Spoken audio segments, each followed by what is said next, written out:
जय हिंद साथियों, मैं जयप्रकाश आप सभी का द स्टडी एक्सप्रेस पे स्वागत करता हूं।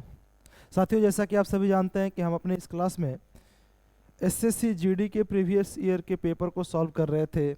इसी सिलसिले में आज हमारा जो पेपर है वो एसएससी जीडी प्रीवियस ईयर के क्वेश्चंस को मैं लेकर आया हूं, मैथ के क्वेश्चंस को, जिसमें आज 23 नवंबर 2021 के फर्स्ट शिफ्ट में पूछे गए क्वेश्चंस को मैं आपके साथ डिस्कस करूंगा। आप सभी के एडमिट कार्ड रिलीज हो चुके हैं, कब और कहां सेंटर डाला गया है ये सब आपको पता होगा। तैयारी अब आपकी और जोर पकड़ लेनी चाहिए। तो आइए शुरुआत करते हैं अपने पहले क्वेश्चन के साथ। पहला क्वेश्चन आपके सामने ये दिखाई दे रहा, आप इसे सॉल्व करने की कोशिश करेंगे।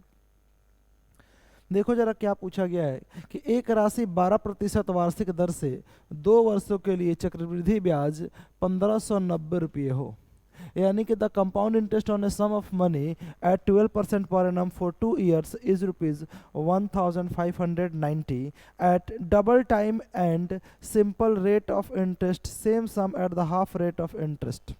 यानी बोला गया है कि अगर समय को डबल कर दिया जाए और रेट को आधा कर दिया जाए तो उतने ही सम पर साधारण ब्याज क्या होगा। एक सम है, इस पे 12% के दर से 2 वर्षों में 12% के दर से 2 वर्षों में चक्रवृद्धि ब्याज 1590 मिला। यदि समय को 2 गुना कर दिया जाए और ब्याज के दर को आधा कर दिया जाए तो साधारण ब्याज क्या होगा उसी धनराशि पर।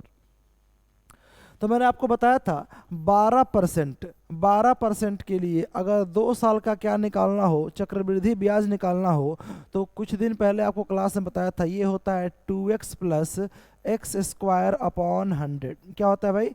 2x plus x square upon 100। Sir x का मतलब यहाँ रेट ऑफ इंटरेस्ट होगा, 12 के जगह x के जगह क्या रखा जाए 12, तो क्या ये 2 इंटू 12 प्लस एक्स स्क्वायर मतलब 12 का स्क्वायर डिवाइडेड बाई क्या होगा 100। आप कहोगे 2 में 12 से गुणा किया जाए तो ये होगा 24 प्लस 12 का स्क्वायर 144 और 144 को 100 से डिवाइड किया जाए तो 1.44 होगा। अगर मैं इसको जोड़ दूं तो क्या ये 25.44% हुआ? 25.44%। और ये है क्या? Compound interest. ये क्या है? Compound interest. साथ ही साथ बोला गया है कि अगर टाइम को 2 गुना कर दिया जाए, टाइम को 2 गुना करने का मतलब 2 साल की जगह कितना कर देना है 4 साल, 2 साल की जगह कितना करना है 4 साल। और रेट को क्या किया जाए? रेट को किया जाए हाफ, तो 12% है, आधा करेंगे तो कितना होगा 6%। अब आप जरा बताओ, अगर 100% प्रिंसिपल हो, 100% प्रिंसिपल हो तो साधारण ब्याज क्या रेट गुणे टाइम होता है? क्या होगा? Rate into time. आप बताइए 4 साल में 6% के दर से क्या 24% नहीं होगा? 6 गुणे 4 कितना होगा? 24%। सर 25.44% हुआ कंपाउंड इंटरेस्ट और सिंपल इंटरेस्ट कितना होगा? आप कहेंगे सर 24%। आप जरा बताओ, क्वेश्चन में कंपाउंड इंटरेस्ट कितना दे रखा है?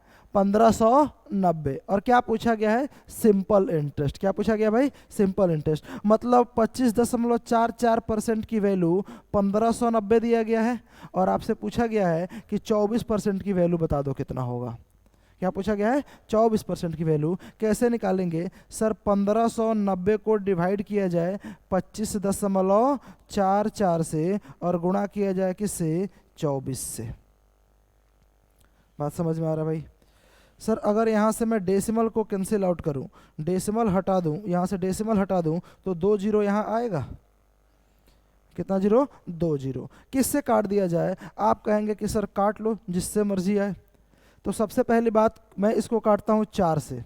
किसे काट दूँ? 4 से। अगर 4 से कटूंगा तो ये 00 25 बार में कटेगा।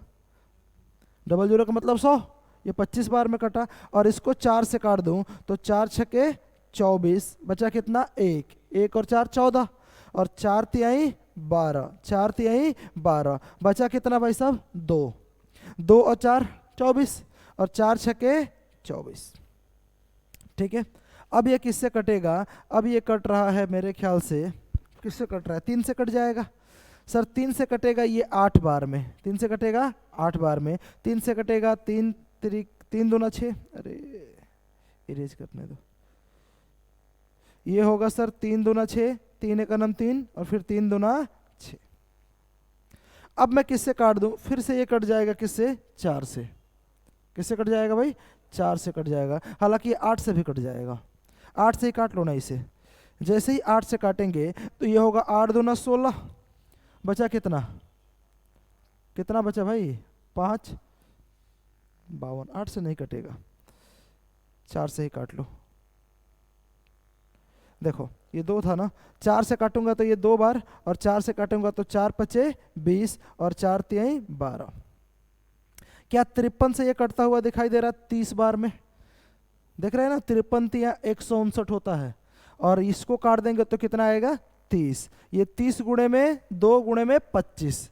आप जरा बताओ 30 गुणे में 2 कितना हुआ 60, और 60 गुणे में कितना 25, और 25 छक्के 150, और 1 0 और कितना होगा 1500। तो साधारण ब्याज कितना होगा इस क्वेश्चन का, 1500 रुपये। आप उठा करके देख सकते हैं, ये प्रीवियस ईयर जीडी में ही पूछा गया था। ठीक है, देख पा रहे हो ना, कंपाउंड इंटरेस्ट का बढ़िया क्वेश्चन बनाया जा रहा है। चलिए बताइए तो, यदि बढ़ते क्रम में 5 लगातार विषम पूर्णांकों का औसत 11 है, विषम पूर्णांकों का औसत कितना है 11, तो बोला उनमें से अंतिम 3 का औसत क्या होगा। अंतिम 3 का औसत पूछा गया था। आप जरा मुझे ये बता दीजिए कि जब कोई विषम संख्या हो तो विषम संख्याएं क्या एक एपी के सीरीज में होती हैं।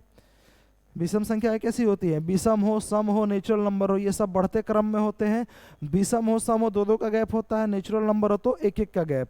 आप जरा बताओ, जब 5 लगातार विषम संख्याओं का औसत क्या हो 11, तो मैंने बताया था औसत एग्जैक्ट मिडिल टर्म होता है। औसत क्या होता है, एग्जैक्ट मिडिल टर्म। इसका मतलब औसत 11 है। 5 संख्याओं में एक संख्या क्या है 11, तो बचे हुई 2 संख्या लेफ्ट में और 2 संख्या राइट में होनी चाहिए। 2 संख्या जो लेफ्ट में होगी, क्या इससे 2 कम होगा 9, और इससे 2 कम होगा 7, और बड़ी संख्या इससे 2 ज़्यादा 13, और क्या होगा 15। और पूछा गया था कि लास्ट 3 का एवरेज बता दो। लास्ट 3 का एवरेज क्या 13 होगा, खत्म क्वेश्चन।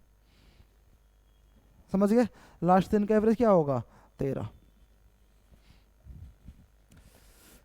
बताओ जरा। अब बाकी सारे क्वेश्चन में मैं ऑप्शन डालना भूल गया हूँ, मैं सब क्वेश्चन ही सेव कर दिया, ऑप्शन नहीं डाल पाया। कोई बात नहीं, सॉल्व करने की कोशिश करो, क्वेश्चन से ही तो मतलब है।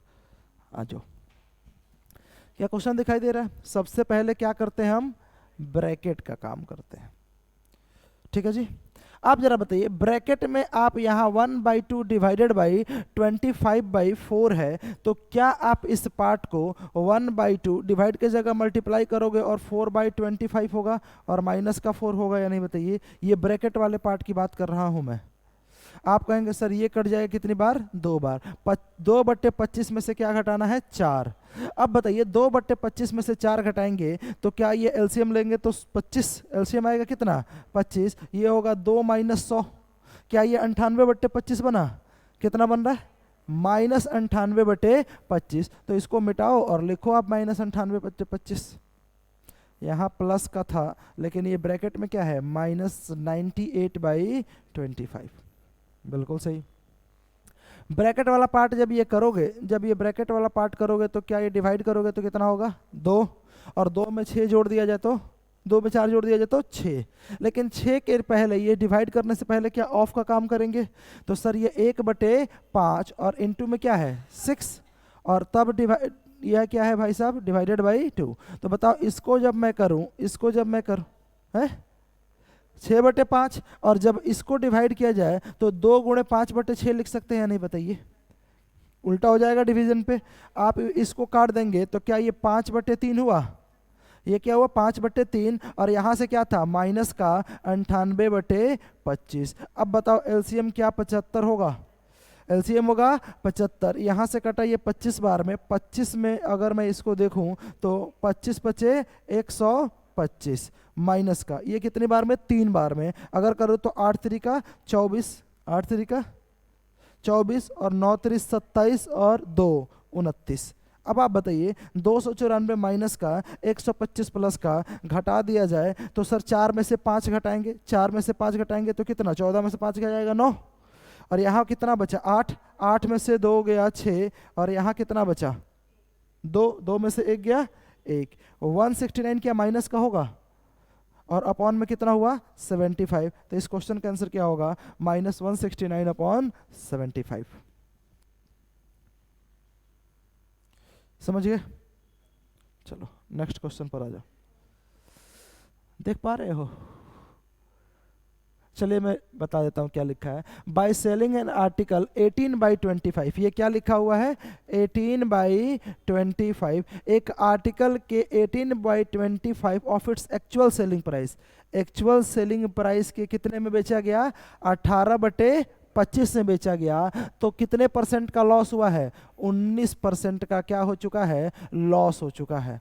तो बोला गया था कि अगर उसके सेलिंग प्राइस पर ही बेचते तो कितने परसेंट का क्या होता प्रॉफिट होता।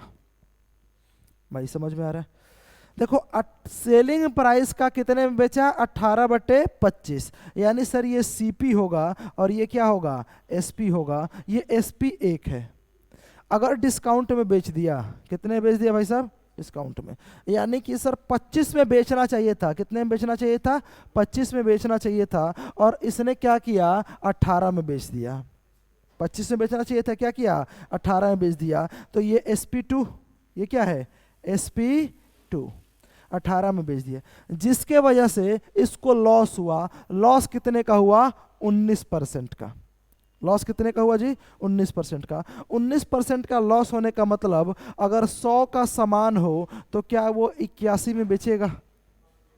100 का सामान हो तो कितने में बेचेगा 81 में। आप जरा बताइए इस 100 के सामान को कितने में बेचा ये 81 में। आप बताओ क्या SP2 को इक्वल करना पड़ेगा? किसे इक्वल करना पड़ेगा SP2 को इक्वल करना पड़ेगा। यहाँ 18 है, यहाँ 81। बताओ जरा ऊपर किससे गुणा कर दूं और किससे नीचे गुणा कर दूं? क्या नीचे 18 से और ऊपर 81 से गुणा करने की बात कर रहे हैं? क्या मैं ऊपर 9 से और नीचे 2 से गुणा कर दूं तो सेम नहीं होगा? कैसे हो रहा है देखो ध्यान से। सर अगर आप देख पा रहे हैं ये 18 और ये क्या है 81, अगर मैं इसको 9 से काट दूं, किसे काट दूं भाई 9 से काट दूं तो ये 2 बार, और 9 से काट दूं तो ये कितना होगा बताओ 9 बार। अब आप जरा बताओ ऊपर 2 है और नीचे क्या है 9, तो ऊपर की वैल्यू नीचे गुणा और नीचे की वैल्यू ऊपर गुणा कर तो बराबर हो जाएगा। आप जरा बताओ ऊपर किससे गुणा कर दूं मैं 9 से, और नीचे किससे गुणा कर दूं 2 से, तो बताओ 18 नंबर कितना होता है भाई 18 नंबर कितना होता है 162। और क्या 81 दूना भी 162 होगा? कर लो गुणा। जैसे ही गुणा करोगे सर ये CP, ये SP2 और ये क्या है SP1, गुणा करते ही बताओ जरा ये 100 का समान ये 200 होगा। CP कितना होगा 200, क्योंकि यहां भी तो गुणा होगा। ये कितना होगा आप कहोगे सर 160, और 18 में जब 9 से गुणा तो 162, तो 25 में भी 9 से गुणा करेंगे। जब 25 में 9 से गुणा करेंगे तो कितना होगा 25 9 225। अब देखो ध्यान से, क्वेश्चन में बोला गया था कि अगर उसके पास एक्चुअल सेलिंग प्राइस पर ही बेचते, एक्चुअल सेलिंग प्राइस का मतलब 225 में ही बेचते, हमने क्या किया सेलिंग प्राइस से कम में बेचा था, यानी 200 के सामान को कितने में बेचते 225 में, तो कितने का परसेंट का फायदा होता? फायदा कितने का हुआ 25 का, किस पे 200 पे, 25 का लाभ हुआ किस पे 200 पे। परसेंटेज के लिए 100 से गुणा, ये कट जाएगा 25/2 का मतलब कितना होता है 12.5% का लाभ होगा। कितने परसेंट का 12.5% का लाभ। ठीक है, टाइप नहीं कर पाया आज क्वेश्चन, कॉपी पेस्ट कर दिया जिसकी वजह से ये फट रहा है। इंग्लिश वाला ही PDF है, वहीं से मैं कॉपी पेस्ट करता हूँ गूगल ट्रांसलेट करके। नहीं क्या है ना कि कल रात में टाइम नहीं मिला, 11 बज गए थे मुझे पढ़ाई करते करते, 15-20 मिनट में ये करके निपटाया हूँ। चलो देखो बोल रहा है कि a sum of money to be distributed among A, B, C and D, एक धनराशि है जिसको बांटा गया A, B, C और D के बीच में। किस अनुपात में बांटा गया मैं समझा देता हूं। A, B, C और D। A को कितना मिला 5, तो B को कितना 2, C को 4 और इसको 3।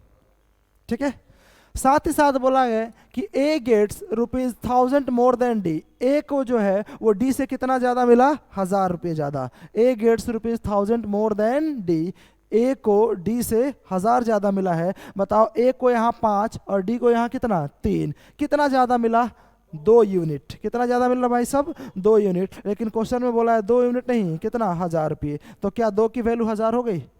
पूछा क्या गया था? सी का हिस्सा ज्ञात करे। क्या सी का हिस्सा 4 है? आप बताओ, जब 2 की वैल्यू 1000 तो 4 की वैल्यू 2000 होगी। बस क्वेश्चन खत्म, यही आंसर होगा। समझ गए? चलो चलो अब करो। 9000 रुपये की राशि पर 5% वार्षिक सरल ब्याज की दर के रूप में 810 रुपये प्राप्त करने के लिए कितना वर्ष का समय लगेगा? क्या पूछा गया है? टाइम। साधारण ब्याज का क्वेश्चन है, बताओ तो जरा। हाँ, कॉपी निकाल लो, बताओ।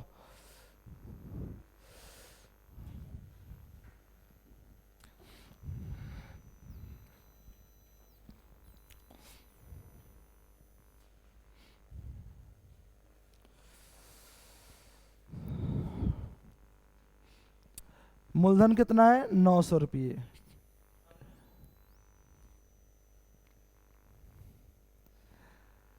रेट दे रखा है 5%। Simple interest 810। 18% नहीं, 18 साल। Simple interest is equal to, जानते हैं क्या होता है? PRT/100। सर सिंपल इंटरेस्ट कितना है? 810। प्रिंसिपल कितना है? 900। रेट कितना है? रेट कितना है? 5%। और इनटू में टी, अपॉन में 100। सर ये 2 जीरो से 2 जीरो कट गया। ये 9 से कट जाएगा कितनी बार? 90 बार। और 5 से कटेगा ये कितनी बार? 18 बार। टी की वैल्यू कितना आ गया? 18। मतलब क्या हुआ? टाइम 18 साल। चलिए, आफ्टर 2 सक्सेसिव डिस्काउंट। नहीं समझ में आ रहा, मैं लिख देता हूं।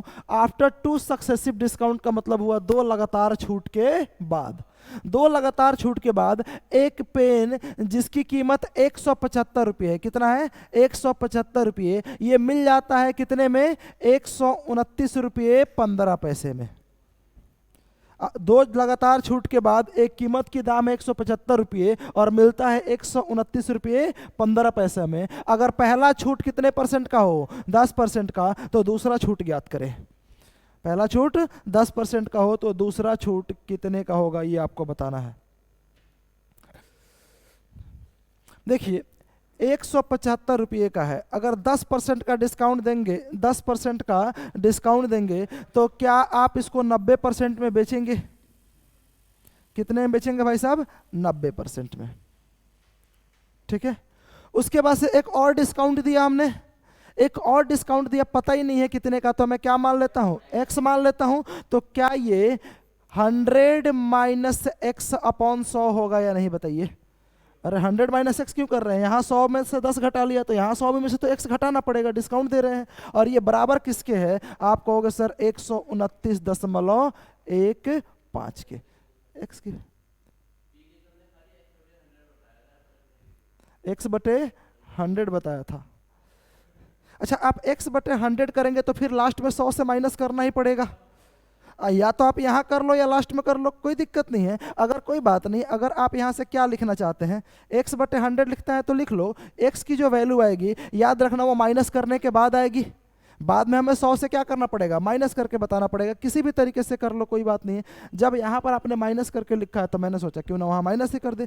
किसी भी तरीके से कर लो। जरा बताइए, ये डबल, एक 0 से 0 कट जाएगा। क्या ये 100 से इस डेसिमल को काट सकते हैं? क्योंकि इधर जाकर गुणा होकर के डेसिमल हटा ही देगा। अल्टीमेटली ये हुआ कुछ नहीं, x की वैल्यू जो आएगा 12915 अपॉन में कितना होगा भाई? 175। और ये 10 इधर जाकर के गुणा हो जाएगा, ये नहीं बताओ। लेकिन ये x की वैल्यू तो आंसर नहीं होगी। आंसर क्या होगा? 100 में से घटाने के बाद। सर 5 से काट दिया जाए ये 2 बार, और 5 से काट दिया जाए तो ये 5 थी 15 और 5 25 25, 35 25 कितना होता है? 175। सर 5 से काट दूं तो ये कितनी बार? 7 बार। और 5 से काट दूं तो 5 दूना 10, 5 25 25, 5 बटे 40 और 5 तिहाई 15, यही होगा। और 7 से काट दिया जाए तो कितना होगा भाई? 7 से काट दिया जाए तो 7 त्रिका 21, बचा कितना? ऊपर लिखते हैं, रुक जाओ। 7 त्रिका 21, बचा कितना भाई? यहाँ से 4, और बताओ 7 छक्के 42, बचा कितना 6, और 7 नमा में 63। ज्यादा आ रहा है क्या ये? कहीं गड़बड़ हो रहा है क्या, देखना कहीं तो हमने गड़बड़ कर दिया है।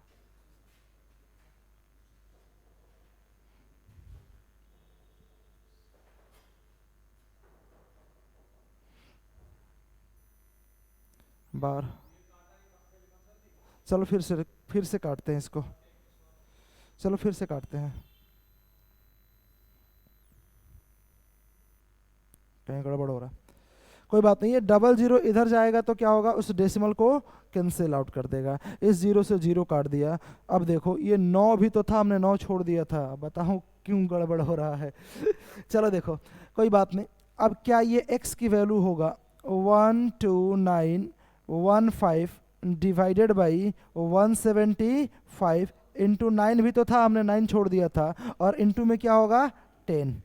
सर 5 से काटा जाए तो ये 2 बार, और 5 से काटा जाए तो ये 35 बार। ठीक है जी। अगर मैं फिर से 5 से काट लूँ तो ये 7 बार, और इसको 5 से काट लूँ तो ये हो जाएगा 5 दूना 10, 5 पच्चे 25, 5 अठे 40, और 5 तिहाई 15। फिर 7 से काट जाएगा, 7 से कट जाएगा तो बताइए कितनी बार। सर 7 त्रिका 21, बताइए 4 और 8 48, 7 छक्के 42, बचा कितना 6 और 3 63, 7 नमा 63। 9 से कट जाएगा ये, 9 चौके 36, और 9 का नम 9, 41 गुणे 2 कितना होगा 82% आया। लेकिन भाई 82% तो आंसर होगा नहीं, 82% आ रहा है। 82% आंसर नहीं होगा। आंसर क्या होगा 100 में से 82 माइनस करने के बाद, 100 में से अगर आप 82 माइनस कर दे तो होगा कितना 18%। ये आपका करेक्ट आंसर होगा। मैंने पेन से ही काटा है, देख लो, कैलकुलेटर का भी यूज नहीं किया। तो कहीं ना कहीं गड़बड़ हो रहा होगा, कहीं ना कहीं गड़बड़ हो रहा है। 82 आ रहा है, देख लो। 12,915 को भाग करो 175 से, फिर जो आ रहा है उसको भाग करो 9 से, और उसके बाद से गुणा करो 10 से।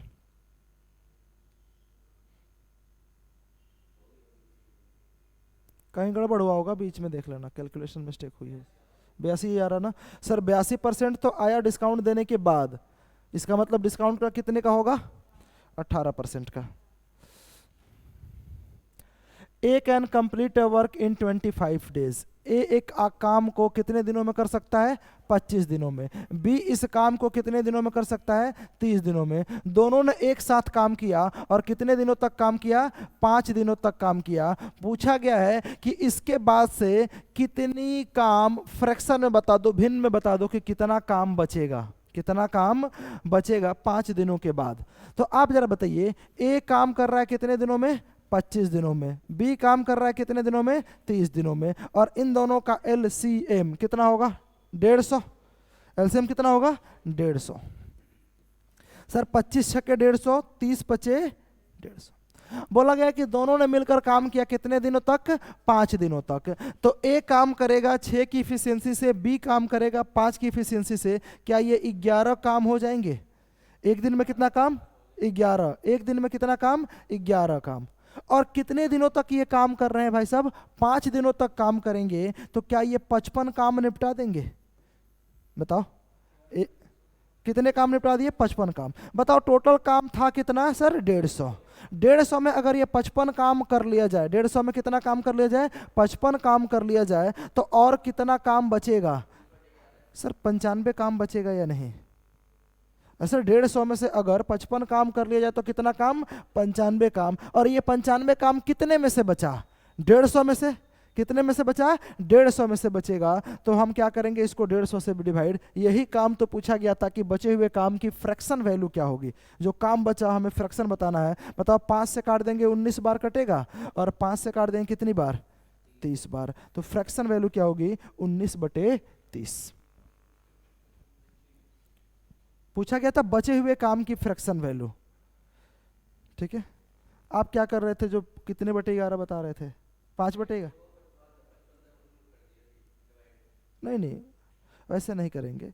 देखो जो पूछा गया हमें वही करना होगा। फ्रैक्शन बोल रहा है कि then the fraction of work that is left will be, जो काम बचेगा उसका फ्रैक्शन क्या होगा।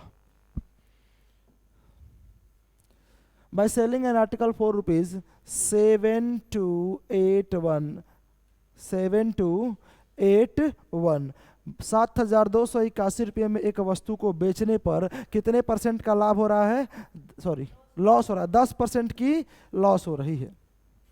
तो पूछा गया था कि इसको कितने में बेचें कि 10% का क्या हो जाए, प्रॉफिट हो जाए। ये हुआ क्या, लॉस, ये क्या हुआ, प्रॉफिट। अब जरा बताओ, अगर 10% का लॉस लोगे, 10% का लॉस लोगे तो कितने परसेंट में बेचोगे, 90% में। सर 90% में बेचा गया है, लेकिन क्वेश्चन में है कितना, सर क्वेश्चन में है 7,281, यही है ना। लॉस का वैल्यू 10% है, तो 90% ने बेचा जो कि है 7281। बोला गया था 10% का लाभ लो, 10% का लाभ लोगे तो कितने परसेंट में बेचोगे, 110 में। तो सर 90 की वैल्यू 7281, तो 110% की वैल्यू कितनी होगी बता दो। आप कहोगे सर 7281 को क्या करें, 90 से डिवाइड और गुणा करें 110 से, 0 से 0 कैंसिल आउट। सर 9 से कट जाएगा, 9 अट्ठे 72, 0 9 9 81, यही होगा ना। 809 को किससे गुणा करना है, 11 से। सर 809 को 11 से गुणा कर दिया जाए, 11 9 99 और 11 अट्ठे 88, कितने में बेचेंगे, 8,899 रुपये में। 8,899 रुपये में बेचेंगे तो क्या होगा, 10% का लाभ हो जाएगा। समझ गए, नहीं आया समझ। देखो 90% में बेचा गया था, 10% का लॉस लेंगे तो 90% में बेचा गया, लेकिन क्वेश्चन में है कितना, 7281, तो 90% की वैल्यू 7281 है। पूछा गया है 10% का लाभ ले तो कितने में बेचेंगे, 10% का लाभ लोगे तो 110 में। बताओ 90 की वैल्यू ये है तो 110 की वैल्यू तो बताना था, 90 से भाग और 110 से गुणा। देखिए मैं बता रहा हूं question. The average age of husband and his wife was 20 year. एक पति पत्नी की एवरेज एज कितना है, 20 साल है। After the at the time of the marriage, marriage के समय उनका एवरेज एज कितना था, 20 साल था। After 6 year they have 2 years old child. 6 वर्ष के बाद उनकी एक बेटी भी है, कितने साल की, 2 साल की। 2 साल की एक बेटी है, कितने साल के बाद, 6 साल के बाद। तो पूछा गया था कि अभी प्रेजेंट में वर्तमान में उनके एज का, पूरे फैमिली का एवरेज कितना होगा। सोचो क्या सोचना है। सर 20 साल जब एवरेज था, 20 साल जब एवरेज था, कौन थे, पति और पत्नी, तो क्या टोटल 40 वर्ष के रहे होंगे वो। सर 20 गुणे में 2, यानी कि एवरेज में टोटल नंबर से गुणा कर दिया जाए तो क्या निकलेगा, 40। ये 40 साल के रहे होंगे। 6 साल के बाद क्या पति भी 6 साल बढ़ेगा और पत्नी भी। जब दोनों 6-6 साल बढ़ जाए तो क्या टोटल 12 साल इनके एज में बढ़ोतरी होगी या नहीं। एज में कितने साल की बढ़ोतरी होगी, सर 12 साल ये और एज बढ़ गया। लेकिन भाई साहब और तो सुनो, बीच में एक 2 साल की बेटी है। एक कितने साल की बेटी है, 2 साल की बेटी है। तो जाहिर सी बात है 2 साल और एज बढ़ेगा या नहीं। एज 2 साल और बढ़ जाएगा अगर सभी फैमिली को मैं जोड़ दूं। किसको जोड़ रहे हैं, सभी फैमिली को जोड़ रहे हैं। तो 2 साल और बढ़ जाए तो जरा बताओ अब पूरे फैमिली की एज कितनी हो गई, 54 साल। और फैमिली में कितने सदस्य, 3, 2 पति पत्नी और एक बेटी। अब पूछा गया था कि पूरे फैमिली का एवरेज बताओ, तो क्या जानते हैं एवरेज निकालने का तरीका। टोटल में जितने नंबर होंगे उससे डिवाइड। सर 54 में डिवाइड कर दिया जाए किससे, 3 से। बताओ कितना होगा, 18 साल उनका क्या होगा, एवरेज होगा। यही आंसर है। समझ गए, यस। आज क्वेश्चन की संख्या बहुत कम, रात में समय कम मिलने की वजह से 10 क्वेश्चन ही मैंने कॉपी पेस्ट करा। आज 10 क्वेश्चन पे ही संतुष्टि करें, कल मिलेंगे पूरे 20 क्वेश्चंस के साथ। रिकॉर्डिंग बंद कर दे फिर आपकी